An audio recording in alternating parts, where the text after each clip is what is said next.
can see we have a full panel, which is great. And the thematic focus for this panel is AfCFT operationalization, finance, and GTI, and that refers to the Guided Trade Initiative.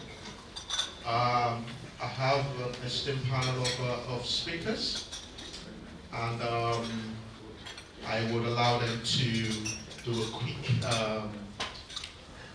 introduction before they get to present on their topics. Now, obviously, because we have a full panel, we have 1 hour, so we have to be very strict with time.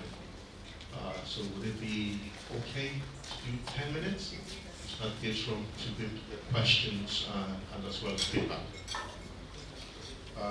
So going first, well, one presenter is missing, that's AfIELN, but I've sent her some questions which is responded to, which I will share with the rest of the group later on. So Faith, do you want to go first? Okay. Right. So if you have a presentation, take the podium and let me know when you're ready to go, and I'll start the time.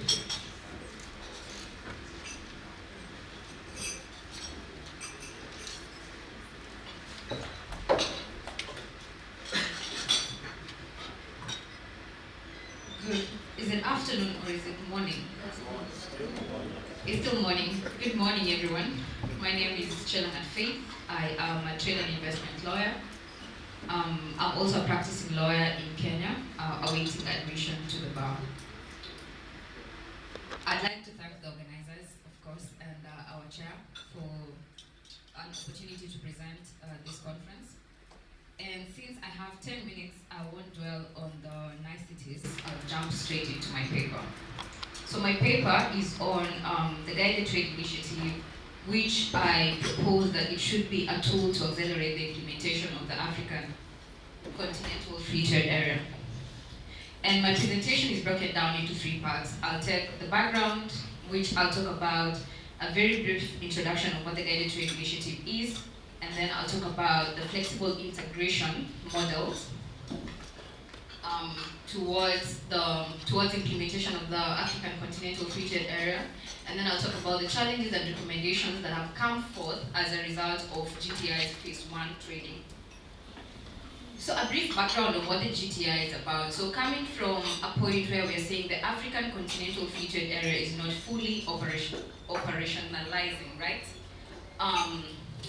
The African Continental Free Trade Area Secretariat saw it fit to put forth initiative which we call a test run, or a laboratory that tests the environmental framework of the African Continental Free Trade Area.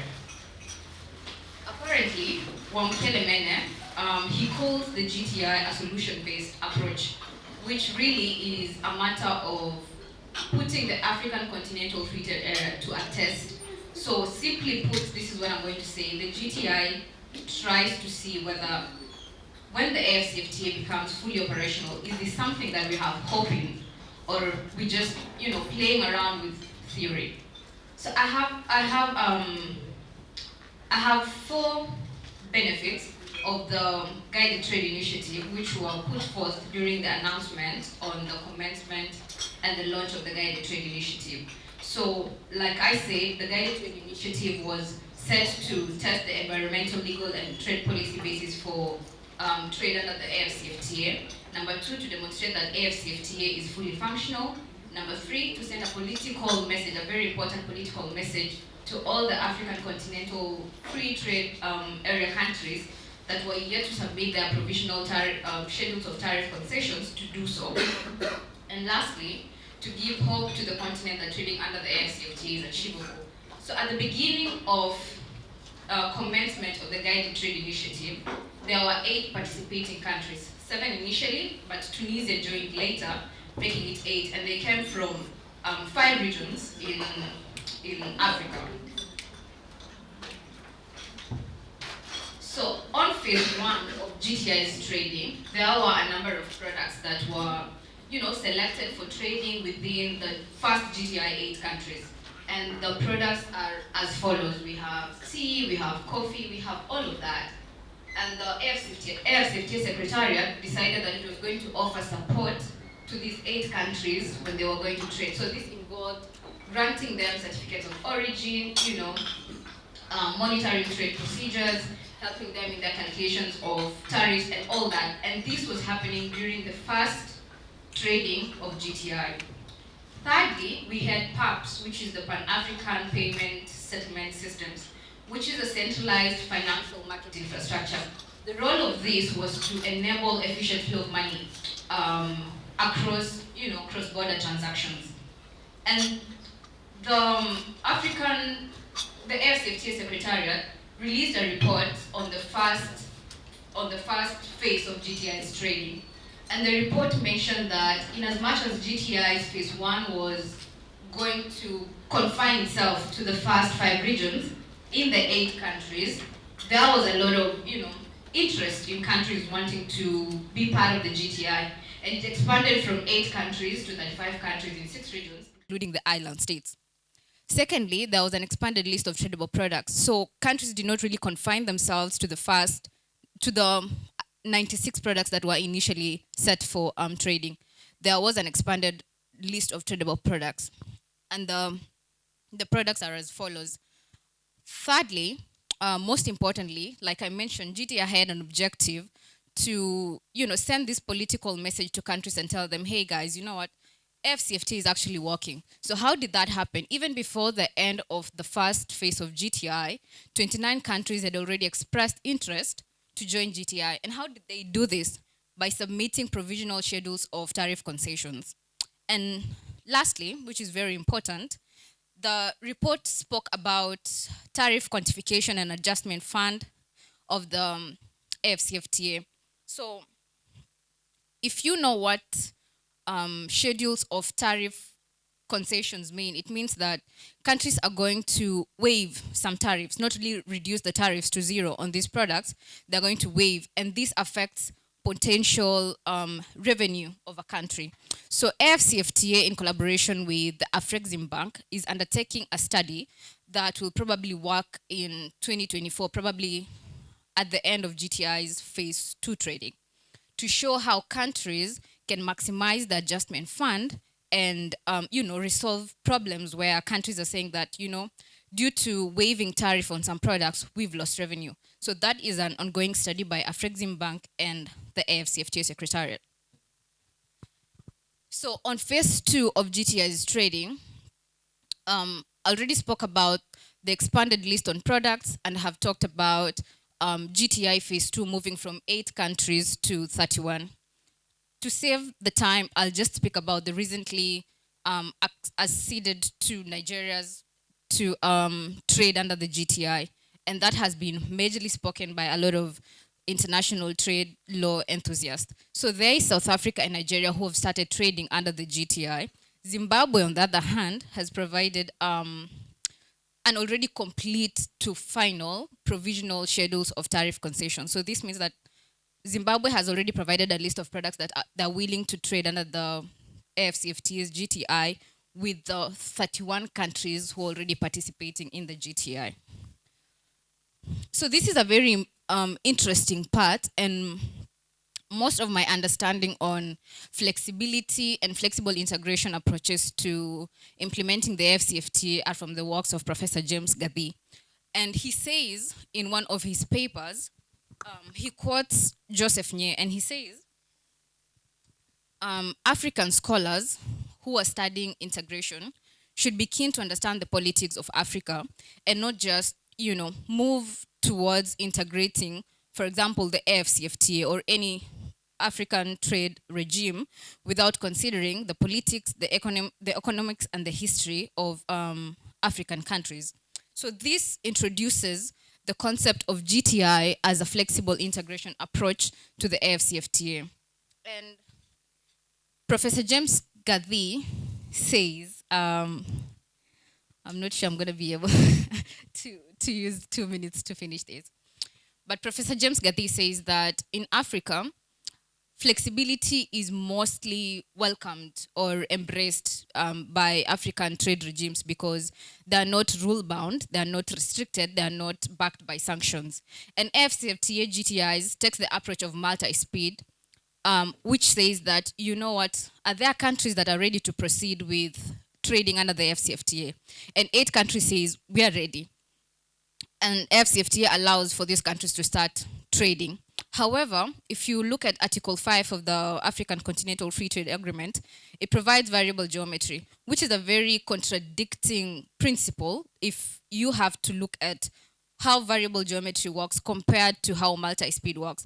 Variable geometry says that yes, you can proceed, yes, you can start trading. However, at some point, you can delink and form another independent integrative unit, which becomes problematic now because you're saying under the AfCFTA, we are trying to reduce any more integrative units. We're trying to reduce any more RECs and work towards having a common market or a common Africa. And much of my GTI as a flexible integration model will be explained through the multi-speed model, which says that if there are countries that are ready to proceed, fine, let's proceed. And countries are saying, we have schedules of tariff concessions, you're going to proceed with that. We have methods of transport that, fit our infrastructure. We can proceed with trade.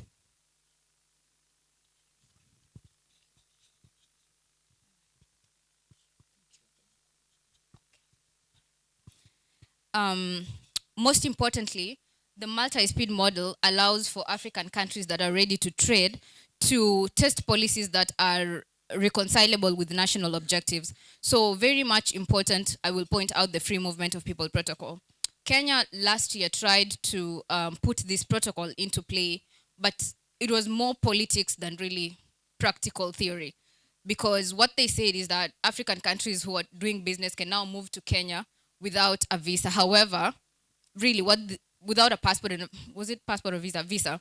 And they say that, so really it was not that, because what no visa means is that you can come, it's borderless.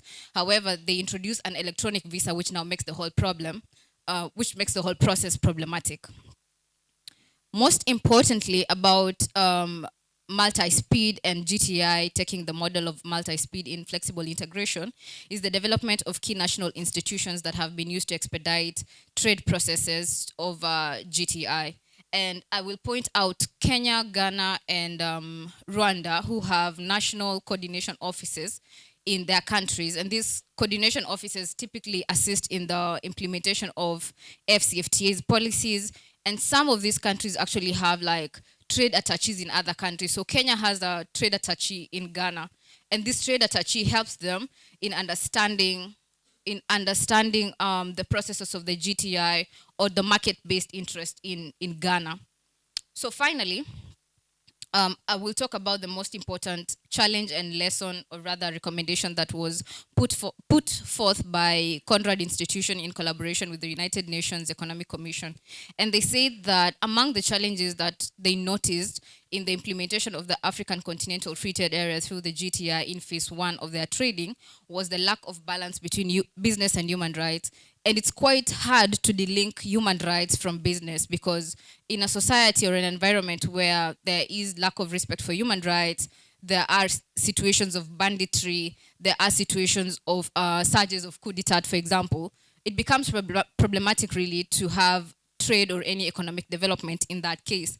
So Conrad Institution, together with UNECA and the Secretariat, pointed out that there is need in Africa for us to have legitimate governments and for us to have a balance between business and human rights. And this is actually something that is even keen in not our neighbor, but the country that I come from, that, with the current surge of Gen Zs trying to cause political instability, it really becomes problematic to have even trade going on there, because investors are pulling out. Investors are looking at their investments being at a very high risk of being protected or even being traded, and that's a really big problem.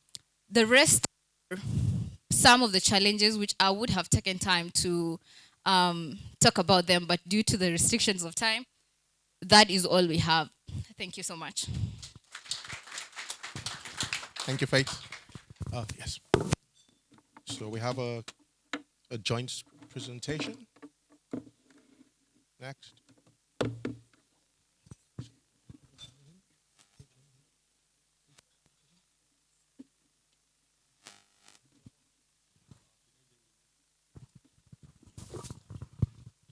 Good morning. My name is Anthony Kamau Warunywa. As indicated, it is Kamau Warunywa, studying in for Dirangu Gojiri, who is present, who we have written the document with.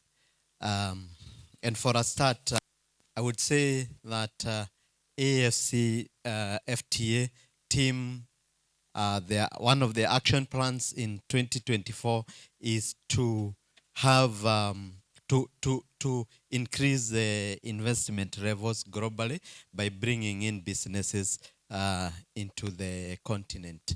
And they are looking at four sectors, that is automotive, transport and logistics, food and agriculture and agro-processing, and then automotive. But I think one of the key objectives when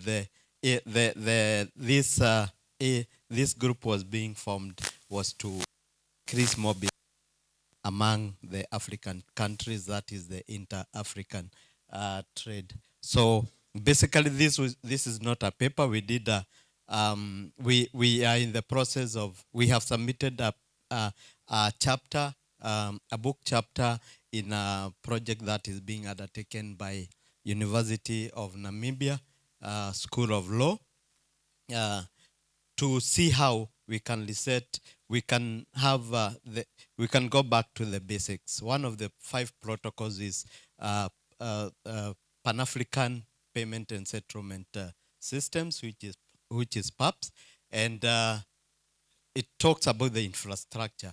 But if you look at the very basics, payment system is not really enhanced by that. So for the chapter, we have those few agendas that we looked into, and in the interest of time, I'll just gloss over them. For the background, we went through the journey of AFC FTA, starting from the 18th Assembly in 2012, where the agenda started, coming all the way to 2021, when the trading processes began. And we are saying that because of the ordinal goal of increasing the intra-Africa trade, we really need to work on trade financing among us African countries. So basically we looked at the trade finance instruments that are usually used, and we established that there is usually start by letter of credit, purchase order financing, and supply chain financing. So these still are affected grossly, but by the normal walls, that is the psychic distance, cultural differences, the unaffordability by some of the operators, lack of credit evaluation data. So we saw that that is causing a very big challenge in terms of what really can be achieved across the African countries in terms of trade. So we have identified the challenges at a continental level, and we saw that there is low ranking in terms of global low ranking in terms of global economy. There is slow growth on technology.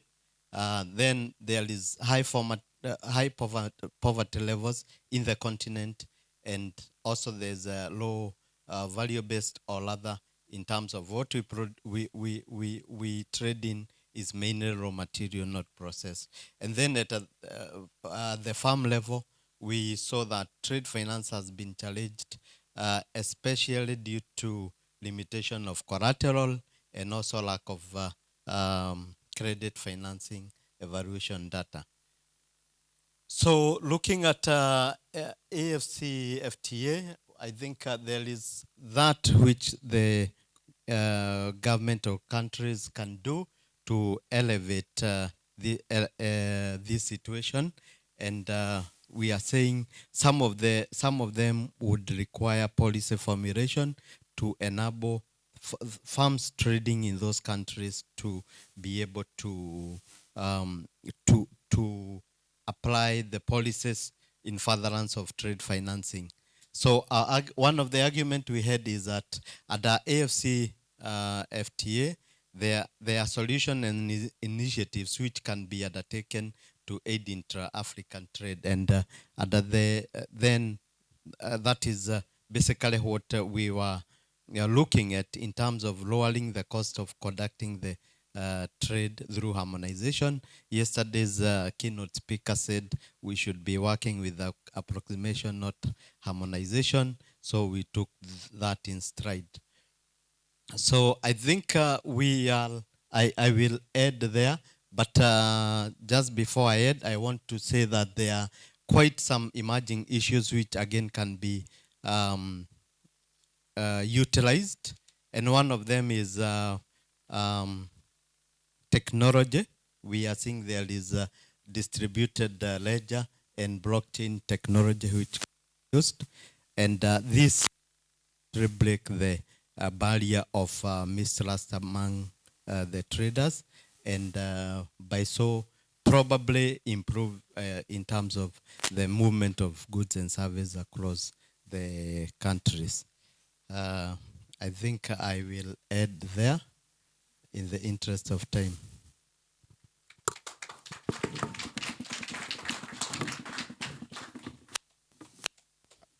Our last presenter, Michael.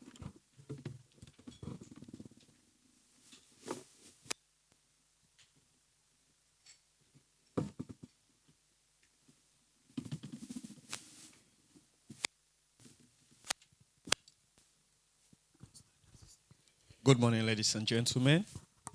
I am Michael Saidu Dumbuya. I'm from Sierra Leone, and I'll be presenting on the topic, the impact of the AfCFTA Pan-African and Payment Settlement System in harnessing trade in Africa.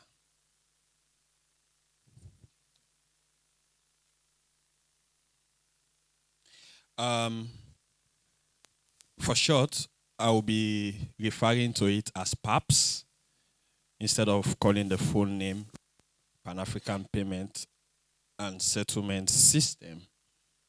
Okay.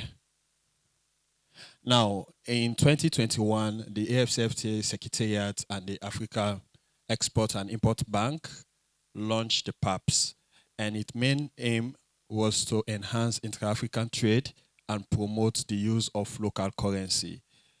Over the years, most cross-border transactions are being conducted using foreign currencies like the United States dollars, pounds, and euro.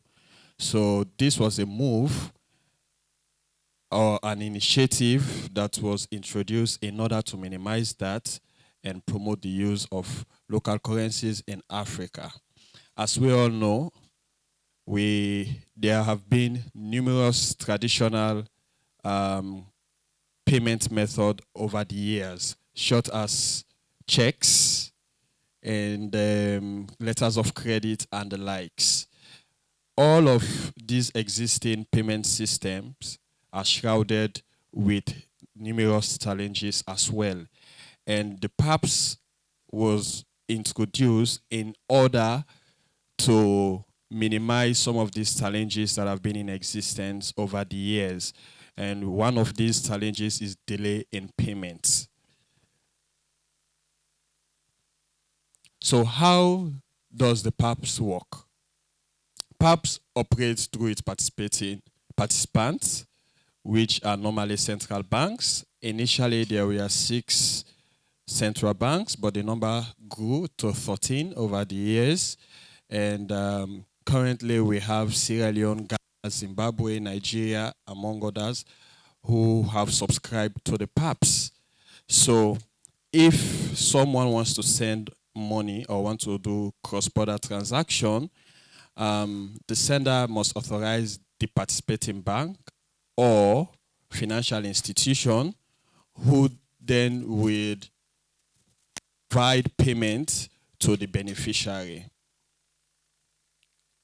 And when this authorization is being done, PAPS will do what we call know your customer or a background check in order to ensure that the money has no, is not relating to any anti-money laundering activities.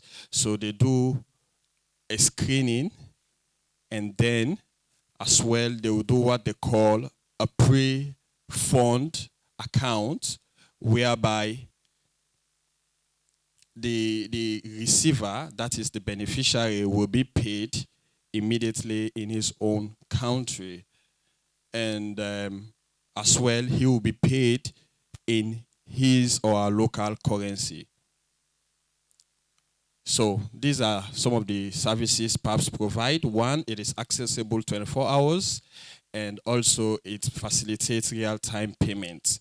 That is PAPS payment automatic. Before this time, for a payment to reflect, it has to take 3 to 5 days for it to reflect. But under the PAPS, through its pre-fund system, it will reflect automatically. So this one will boost the flow of goods and boost trade in Africa. And also, PAPS also provide a service that is called PIP, which is the PAPS instant payment, which is capable to prevent fraud. As I said earlier on, they do screening to ensure that the money is not related to any anti-money laundering activities. And also, these PIPs will do away with the delays we've been facing over the years, and also through a digital system, messaging system, it will promote access to information as well. Why PAPS, or the impact of PAPS? The first thing I highlighted is that PAPS will maximize the efficiency of trade. As we know, one of the main concern of an exporter is to receive his payment and on time. And with the PAPS, that will be instant. So this one will help to enhance trade. And also, it will also minimize the risks associated to trade over the years, especially not receiving your payment. After you export goods, you expect to receive your money. And PAPS will ensure that this risk of fraud will all be minimized. Also, it will minimize illegal monetary transactions through the Know Your Customer scheme and anti-money laundering rules. PAPS will also minimize the use and cost of acquiring foreign currencies. According to the Secretary General of the AfCFTA, we spend approximately 5 billion in procuring foreign currencies annually. So since PAPS is promoting the use of local currencies, we will not be spending such huge amount annually anymore, if only we implement the PAPS system. And what about PAPS and other existing systems? Like I mentioned earlier on, there are other existing systems like checks payments, remittance. We do have letters of credit. However, PAPS is not here to do away with all those existing systems, but rather it will just complement them and coexist. So if you look at the PAPS, in fact, they have some other services like escrow service and even remittance that they work with. So it will just complement other existing payment system. It's not here to do away with them. So I have identified potential challenges, and one of the potential challenge I identify is little awareness and understanding of PAPS procedures and regulatory requirements. PAPS is not well known as compared to other operational instruments of the AfCFTA like the GTI. PAPS is only currently in 13 countries. 13 countries out of 54 have subscribed to the PAPS. And even in those 13 countries, not everyone is aware about PAPS and how it operates. That's one. Also, I made mention of inflation. Inflation is related to the third point, so I will blend everything together. Due to inflation, we found out that most business people are unwilling to receive payment in their local currency. Assuming you are coming from Zimbabwe, sorry to use Zimbabwe as an example, you may not be one to pay to receive payment in 10 billion Zimbabwean dollar, if I'm correct. So you see, this is one of the major problems. Even in Sierra Leone, we are facing the same thing. And also, the other one is most member states still maintain laws that allow the use of foreign currencies. Like Sierra Leone, which is one of the first countries that subscribe to the PAPS. Just after Sierra Leone subscribed to the PAPS, in 2023, they enacted a law that allows local business people to transact using the USD due to inflation as well. So that was ironical. You're saying you want to do away with the use of foreign currency and you are implementing laws and policies that promote the use of foreign currency. So also those laws are problematic. Failure of GTI participants to sign up to the PAPS. You know, the GTI marks the commencement of meaningful trade under the AfCFTA. And we've seen that I think only 6 of the GTI countries have subscribed to the PAPS out of 31, you see. So you cannot be trading under the AfCFTA and not subscribing to the PAPS. At least I believe the PAPS and GTI and every other instrument, operational instrument of the AfCFTA must complement each other. So that one also is another major challenge. And also monetary policies of some African countries are still tied to their colonial masters, especially the French-speaking countries. They still, some time ago in ECOWAS, we wanted to implement the ECO currency, and it was so challenging. Most of the French-speaking countries had to consult France before taking any decision. As we speak to date, that we've not made any progress because of them. So since most of their economic policies are tied to their colonial masters, that also is another challenge. Economic dynamics of African states, we know we have over 40 currencies, 40 policies all across Africa. So this one also is another challenge. So the way forward, I've identified 5 way forward. 1, raising awareness about the PAPS and extending it or encouraging other AfCFTA member states to sign up to it. And also having a single currency. Though this has been a long-term goal of the AU, I think this one will help to do away with the potential problem I identified about inflation.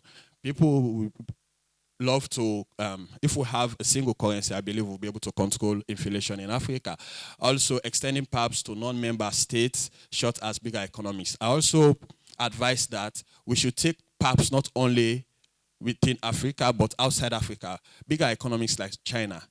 China, I made mention of what we call the currency swap.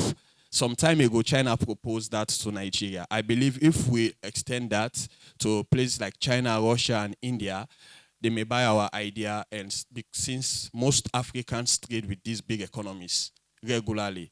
So we'll be paying them in our local currencies. If also they want to transact with us, we'll receive payments instead of going in for USD whenever we want to transact with people out of Africa. So this is also another one. The PAPS should be mandatory for all member states, especially those trading under the GTI. That one is self-explanatory. Member states are encouraged not to pass laws or policies that will stifle the spirit and objective of the PAPS. In conclusion, PAPS has huge potential of boosting inter-African trade and curtailing the use of foreign currencies in cross-border transactions in Africa. For the PAPS to succeed, every member state have a significant role to play by implementing laws and policies that will promote the objectives of the PAPS. Thank you for listening. I say bye-bye to all. It's not bye-bye yet. You'll be responding to questions. Thank you so much for excellent presentations. This leaves us with 10 minutes to be able to, just maybe hold on to the wheel with, yes. to address questions both from the audience, and I have a few questions that I perhaps would use to get the ball rolling. So one thing that kind of, I would say, connects all your papers is that you are all addressing issues that impact the ability for the effective intra-African trade. And these are issues irrespective of that go beyond the AfCFTA. These are problems that have always existed. So you recall that at the time that the heads of state gave the mandate for negotiations of the AfCFTA to be fast-tracked, they also came up with the BAT plan, the Boost Intra-African Trade Plan, which had 7 clusters. And those 7 clusters, I can see each of your papers reflected in one or multiple of those clusters. There is a cluster on trade policy, and I believe that a lot that we've seen with the GTI in many ways was designed to address this in a flexible way. Secondly, there's the cluster on trade finance, which all your papers speak to in one way or the other, perhaps more specifically, the 2 latter papers. There's also a cluster focusing on trade information, which is a very major issue that we've always had with respect to African trade, being able to monitor, gather, and have the data that helps us to be able to inform trade policies moving forward. So my first question is for Faith. So I spoke to someone in the AfCFTA Secretariat, and I posed this question to them. I said, in your assessment, has the GTI been a success? And this was the response. According to her, she said, it has achieved its principle or its objectives in principle because it has indicated, first on the AfCFTA's part, the readiness of the country, to apply AfCFTA terms, and that it has created peer pressure and capacity building among the participants. So according to this official, it gives an example saying that, for example, countries are now addressing standards and non-tariff barriers on the basis of their GTI experience. So that is coming from internal, but it's always good to hear from those who are looking and are not part of the process, but are critiquing the process. So do you think, or do you agree with this assessment? So that's for Faith. For Narango and Kamal, did I get it right? Yes. Also speaking about, you talked about digital ledger technology, blockchain, and there's also central bank digital currencies. So do you think that, or why, I would love you to speak a little bit more on why you feel that that might be blockchain. I know there have been about 8 African countries have had different approaches to regulating this within their domestic policy. So why do you think this would be a good way to address the issues or challenges, some of which Michael has mentioned with the, the PAPs, for instance, and how, and AfriEXIM, for instance, has been the kind of like housed the PAP system. So where would you see, which of the organization institution do you feel will be best placed to be able to champion this and push forward a continental strategy around the use of blockchain or digital ledger technology that you mentioned? And with respect to Michael, you mentioned a number of the challenges, and I posed that same question to the AfCFTA official, and this is what they had to say. They said PAPS is working. They know businesses that are using it to process their cross-border transactions, but they mentioned something. They said there remains resistance within some countries, but those issues will be addressed over time. Are you that optimistic that, and I then pushed forward, I was like, what do you mean resistance? And she said central banks within member states are pushing against the system. So how do you envisage that we will be able to overcome this, to be able to have all the wonderful ideas, or should I say the dividends that you've mentioned that should come if the PAPS is implemented more robustly across the continent? So those are my questions. But before you answer them, I would like to take some more questions from the audience so you can address them all in together. Audience, over to you. And remember, we're keeping with our methodology. So we go with 1 female, 1 male. So before you go to Regis, no, he's the chair of this, so he can't be answering. Yes, can we go to the back? Thank you. I was telling him that. Yes. So we'll come to you next. So 1 question from the back, and then Regis, you can have the second. Thank you very much for the great presentation. And I wanted to know if there's anything in place to prevent the use of SWIFT and dollar supremacy in transaction. Is there any way that we can move away from that system?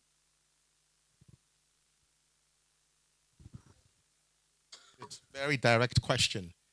Regis, next. And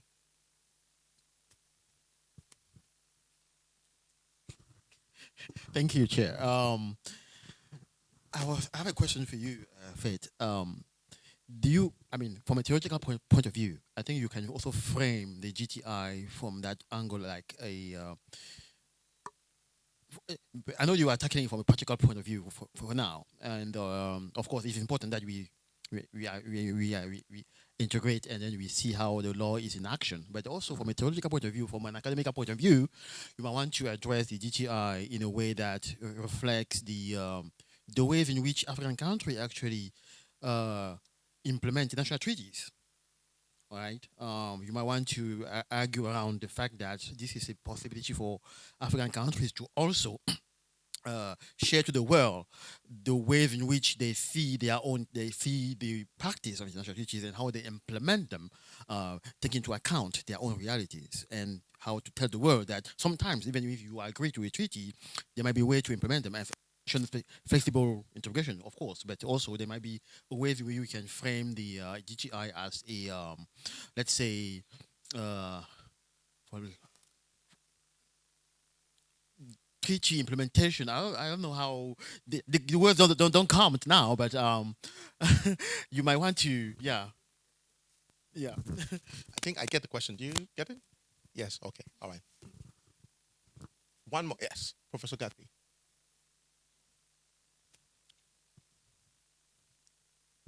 Okay, so great papers. For Faith, you might want to um, give a little bit of more background. I know you didn't have time. The guided trade initiative is not provided for under any of the treaties, AfCFTA treaties. It was an initiative of the Secretariat, and we know implementation does not belong to the Secretariat, it belongs to the members. So this was Wamkele getting ahead of the states. It's an innovation that the Secretariat came up with, but then they ratified it in a ministerial declaration. I think that background is important because some of the other things that you mentioned later on, I think, explain why the guided trade initiative, which was experimented with a couple of states and then is expanding, but also to talk about the resistance, because some member states resisted the Secretariat ahead of itself. Because as we said, you know, the implementation belongs to the members. And you know, the members are already undergoing through national implementation action plans. So, you know, we can talk about flexible geometry the first time I've heard about it. Then I thought the papers on the PAPs speak to each other. You guys should actually, which is another benefit of a conference like this, you guys should sit together, you know, look at each other's drafts and learn from each other, because you're looking at the same thing, but maybe different aspects of it. And to the question, the very good question about SWIFT and the dollar hegemony, I think this is the backdrop why Africa needs SWIFT. You know, the very important work that Afreximbank does. And if you look at the Afronomics Law website, we actually have the president of the bank explaining a couple of years ago why PAPS was necessary. And there's a lot of documentation around this. So they are the benefits of the PAPS, which is to escape the dollar hegemony and to promote trade. And here you might also want to look at the work of Sila Dongo, who has written a very great book, again reviewed on Afronomics Law, Africa's Last Colonial Currency, to provide a backdrop why, especially in the franc zone, the PAP system was necessary. And the last thing I just wanted to say about the PAPs, I think and trade finance, there are also risks, because just like with climate finance, there are risks that might be hijacked by people who want to promote loans and debt. And I'm happy at lunch to provide you some references. So looking at both sides. Thank you, Prof. I think those are all questions we can take. So we'll give our panelists the opportunity to respond. Who wants to? Fate, maybe you want to go first? So the first questions, whether the PAPs, how would the PAPs address resistance from central banks? I believe that would be possible by having constant engagement with member states, giving them reasons why, emphasizing constantly why we need the PAPs as a system. So believe, yes, we'll be able to get everyone on board. And also, we must make the benefits visible. Now, all we are talking about is theory. We implement the PAPs, this and this is what we are going to achieve. But I believe if member states started seeing practical benefits from countries that have adopted or signed up to the PAPs, I believe they will join no time soon. And also to the next question, is there anything in place to prevent the use of SWIFT or dollar hegemony? I don't think we have any normative legal framework preventing that. So I believe maybe in the long run, we might have one. Thank you, Michael. Good afternoon. Night and afternoon. I'll address the issue of blockchain and distributed ledger technology because it is an emerging issue. It is something that can really make a difference, but as we might be aware, it is also shrouded by challenges and hazards on the way because of the regulatory framework. So the benefits that we envisage that can come from this area is mainly reduction in cost, a reduction on time taken transactionally, and of course to enhance transparency. We might know that distributed ledger technology is a buildup of blocks which are independent and immutable. So it gives that comfort that if I am an exporter in Kenya and I am exporting to Sierra Leone, that we can transact and create a transaction trail that my friend Michael cannot be able to negate on all change on the way. So basically, it is an emerging issue. It is something that needs to be really looked at in depth because it has key benefits. But as it is right now, everyone is taking a back seat and sitting on the fence looking at what is happening to others. But it is something to look out for. I like also what Professor Gadi has said, that we are looking at the same coin from different angles, either tail or head. When we talk of PAPs and trade finance, ideally there is a lot of collaboration between the two. If you look at PAPs, and also that answers the issue of SWIFT and dollarization, one of the AfIELN's objective in the Pan-African Payment and Settlement System, PAPS infrastructure, was to ensure that we can be able to trade in the local currency. And number two, we can have a central settlement platform. So I think that one, by and by, as we have a proper adoption and deepening in the use of that infrastructure, then we are probably able to even mitigate on the risk of hunting for these dollars. So I think we take it in stride about what Professor Gadi has said about the corroboration that we need to undertake, and we will exchange notes. But it seems that these walls are not going to break today. If there is a cultural difference between francophone and anglophone countries, it will still exist. If there is a difference between the psychic difference between a sub-Saharan country and a Middle Eastern, North African countries, it still exists. So some of these instruments will still remain relevant, but how we address that is what will be critical. Thank you. Good afternoon. I can add something on the blockchain issue and technology. One thing as African, why we make our trade more difficult, more challenging, more expensive, is trust.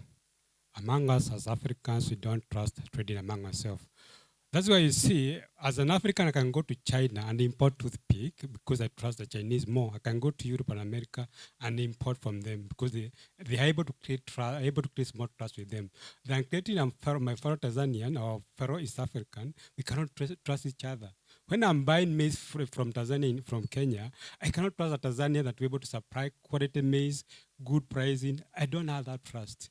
So first, we need to, as African, we don't need to be that hypocrite. Let's come out. That trust we create among ourselves. Then we start trading. If we don't have trust, not trade will go on. That's why you see Chinese is able to trade millions of dollars money to a Kenyan to trade and pay later because they're able to create the trust among the system. That's why when you have blockchain will be able to bring this issue about trust because you're able to, when you make payment, when we have sold, and that will solve the issue and also the digital issue. Then we have talked about the SWIFT payment and dollar. Yes, right now, South Africa and Russia, they're trying to come at that dollar denominated because we have been having dollar denominated payment. As African, can we have our own payment system and our own currency that can make our payment more easy? Because we've been relying so much on dollar payment. And as Michael stated, we are using a lot of money to buy dollars. In Kenya, last year, but we had an issue of importation of petroleum products because of lack of dollar. Also, other countries are affected the same. If we have our own African currency, we're able to have more cheaper import and also export. The other thing that is a big problem in Africa is issue about exporting raw materials. Why do we export coffee from Kenya and go and process in London? Why do we export cocoa from Ghana to UK to go and process? So these are some of the issues that we need to come out as African and trade among ourselves and make the trade more productive. Thank you. Thank you. All right. So you have the last word. Yeah. Thank you so much. I'd like to respond to the 3 questions that have been put forth. The first one is, has GTI been a success? This question cannot be really answered in a yes or no straight answer. So for one, yes, GTI has been a success because looking at the 4 objectives or the 4 announcements that were made concerning the roles or the objectives of the GTI, we can say that yes, GTI did send an important message to countries that it is fully functional. And as you can see, it has moved from the first 8 to 31. So we can take that and say, fine, GTI is a success. But you see, looking at the long-term objective of the GTI, the plan is that GTI will operationalize for a period of time so that, it's like countries that are ready can start trading and then other countries can pick up later. But then the thing is, they're not supposed to delink and form separate integrative unit. What is supposed to happen is that at some point we're going to have to leave GTI and run with AfCFTA. But you see, like I mentioned, the flexible integration model that is being adopted by the AfCFTA's GTI is variable geometry according to Article 5C of AfCFTA's agreement. But that's the problem because variable geometry says that this is a model that says at some point you can delink and form an integrative unit. So the problem is AfCFTA is supposed to create one common market. We're reducing the number of recs. But the problem is with variable geometry, we are headed towards a place where we are saying, okay, now let's form another rec. It's allowed with variable geometry, which is why my paper was proposing that can the policies, can the trade policies look at that and integrate with multi-speed model that allows that, okay, at some point, let's leave GTI now, let's fully work with AfCFTA. So it's a yes, no kind of answer. The second question, if I got you well, you're trying to speak to Africanization of integration of the AfCFTA through GTI. And I just remembered NJ Ayuk in his book, A Just Transition, from making energy poverty in Africa history. And he says that can we let Africa chart its own destiny? Can we let Africa tell its own story? Can we let Africa use African methods to integrate? And it's more of what Professor James Gathi says when he's quoting Joseph Nye in African Trade Regimes as Legal Regimes. He says, I actually have his quote here. He says, this is what he says. He says, scholars studying integration in Africa must remember the primacy of politics and not be misled by assumptions natural to developed societies. It is important to pay attention to social, historical, and economic factors.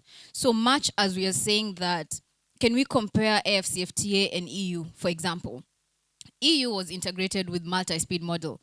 But the problem with Africa is we're going with the speed of variable geometry, which now brings forth another conversation that I had with Harrison. Are we forming more RECs, or are we trying to let these RECs slip so that we can proceed with AfCFTA? So much as I will play with words around flexible integration, variable geometry, and multi-speed, I will say, can we let Africa chart its own destiny? Let Africa use whatever resources they have. If Africa says we're able to move with implementation of the AfCFTA with 6 countries beginning, can we do that?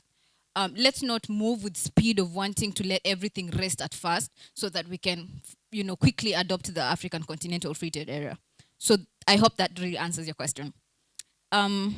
Finally, on Professor James Gathi's question, Article 13.3 of the AfCFTA agreement provides for, it gives the Council of Ministers actually the power to make ministerial declarations and directives. And the Guided Trade Initiative was launched and it commenced after the 7th meeting of the Council of Ministers, thus now giving this directive to commence meaningful trade through the Guided Trade Initiative. And the variable geometry and multi-speed information, I mean, it's a proud moment for a student to teach their teacher. It's basically what I borrowed from your flexibility in, approaching African trade regimes, really looking at it from how can Africa quickly or accelerate the implementation of the African Continental Free Trade Area. And there is that multi-speed model, which I have overly explained, and there is the a la carte model, again, which is a flexible integration model that says, can we pick up from a menu? But what AfCFTA and GTI is probably saying is that, let's integrate with the countries that are ready first, the countries that have their STCs ready. Let's proceed with that. Finally, you mentioned on the resistance. The next panel, they are looking at us. I'm trying not to look at the chairman of that panel. It's one statement. Okay, quick, please, quick. Let's. So, Prof, you mentioned about resistance of some countries towards the GTI. And the biggest resisting country was the lady seated next to you. She made it clear that Nigeria was not ready to trade under the GTI. But now here you are, 16th July, you are trading. And it's really applaudable to see Nigeria trading under the GTI. Thank you so much. Okay. Can we give all of them a round?